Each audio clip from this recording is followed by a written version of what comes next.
നമസ്കാരം, എല്ലാവർക്കും പ്രവാസി മലയാളിയിലേക്ക് സ്വാഗതം.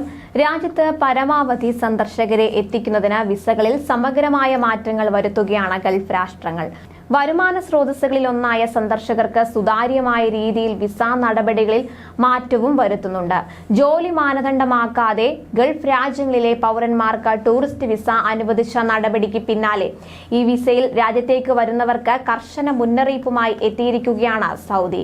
ടൂറിസ്റ്റ് വിസകളിൽ വരുന്നവർക്ക് 90 ദിവസത്തിൽ കൂടുതൽ ദിവസം സൗദിയിൽ തങ്ങാൻ അനുവാദമില്ലെന്ന കർശന മുന്നറിയിപ്പാണ് ടൂറിസ്റ്റ് മന്ത്രാലയം പങ്കുവയ്ക്കുന്നത്. സന്ദർശക വിസകളെ പോലെ കാലാവധി പുതുക്കൽ ടൂറിസ്റ്റ് വിസകളിൽ എത്തുന്നവർക്ക് സാധിക്കില്ല. കാലാവധിക്ക് ശേഷം സൗദിയിൽ തങ്ങുന്ന ഓരോ ദിവസവും 100 റിയാൽ തോതിൽ പിഴയടക്കേണ്ടി വരുമെന്നും മന്ത്രാലയം ഓർമ്മിപ്പിച്ചു. 1 വർഷം കാലാവധിയുള്ള മൾട്ടി എൻട്രി ടൂറിസ്റ്റ് വിസയിൽ എത്തുന്നവർക്ക് പരമാവധി 90 ദിവസം വരെ മാത്രമേ സൗദിയിൽ തങ്ങാൻ അനുവാദമുള്ളൂ.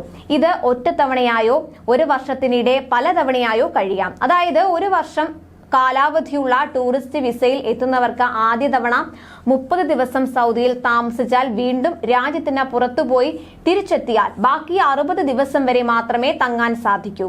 ഇങ്ങനെ 1 വർഷത്തിനിടെ പരമാവധി 90 ദിവസം വരെ സൗദിയിൽ കഴിയാം. കാലാവധി കഴിഞ്ഞ ശേഷം തങ്ങുന്ന ഓരോ ദിവസത്തിനും 100 റിയാൽ എന്ന തോതിൽ പിഴയടക്കേണ്ടി വരും. തിരിച്ചു പോകുന്ന സമയത്ത് വിമാനത്താവളത്തിൽ വെച്ചാണ് പിഴയടക്കേണ്ടത്. എന്നാൽ ഫാമിലി, ബിസിനസ്, വിസിറ്റ് വിസകളിൽ കഴിയുന്നവർക്ക് 90 ദിവസത്തിന് ശേഷം സൗദിക്ക് പുറത്തുപോയി വിസ കാലാവധി പുതുക്കി വീണ്ടും തിരിച്ചു വരാവുന്നതാണ്. സന്ദർശന വിസകൾക്ക് ലഭിക്കുന്ന കാലാവധി ദീർഘിപ്പിക്കുവാനുള്ള സൗകര്യം ടൂറിസ്റ്റ് വിസകൾക്ക് ലഭിക്കില്ല.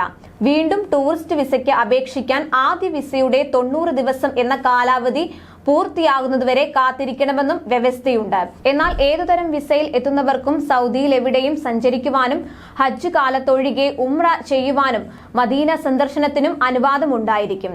അതേസമയം ഏതാനും ദിവസങ്ങൾക്ക് മുൻപാണ് സൗദി അറേബ്യ മറ്റ് ഗൾഫ് രാജ്യങ്ങളിലെ പൗരന്മാർക്ക് ടൂറിസ്റ്റ് വിസ അനുവദിച്ചത്.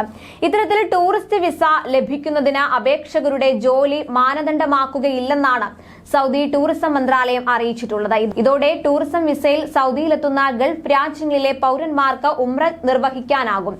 മദീനയിൽ ഉൾപ്പെടെ രാജ്യത്ത് എല്ലായിടത്തും സന്ദർശിക്കാനും അനുവാദമുണ്ടാകും.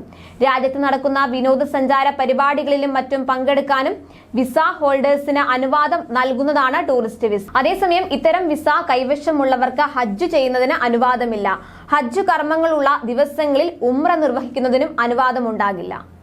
കൂടുതൽ പ്രവാസി വാർത്തകൾക്കായി ഈ ചാനൽ സബ്സ്ക്രൈബ് ചെയ്യുക.